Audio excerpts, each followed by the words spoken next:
Merci d'être sur la RTS1 et bienvenue dans votre émission Chronique du Ramadan. أعوذ بالله السميع العليم من الشيطان الرجيم بسم الله الرحمن الرحيم الحمد لله رب العالمين والصلاة والسلام على أشرف الأنبياء والمرسلين سيدنا ونبينا محمد وعلى آله وصحبه ومن والاه. Chers frères et sœurs en islam, nous allons vous parler, après les conditions d'exigibilité de la prière, les conditions de validité de la prière, yani shurut sihhat as-salah. Pour la validité de la prière, il faut que le fidèle musulman remplisse les trois conditions suivantes.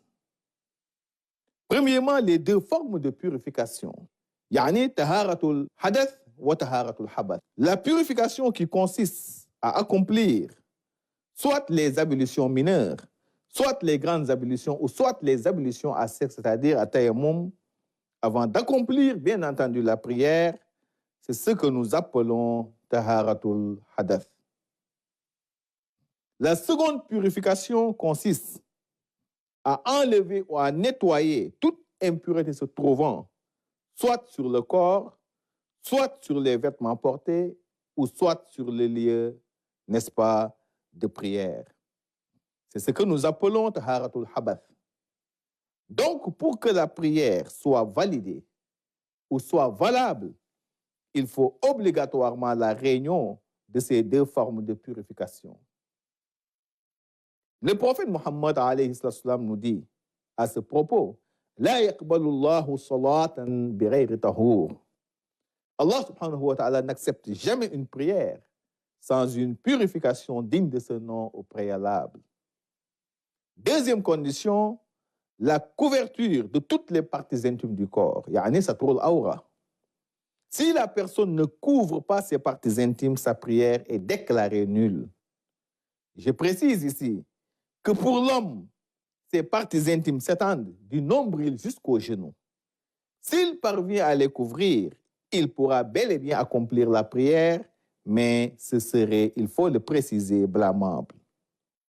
Et pour la femme, tout son corps est intimité, à l'exception du visage, n'est-ce pas, et des mains.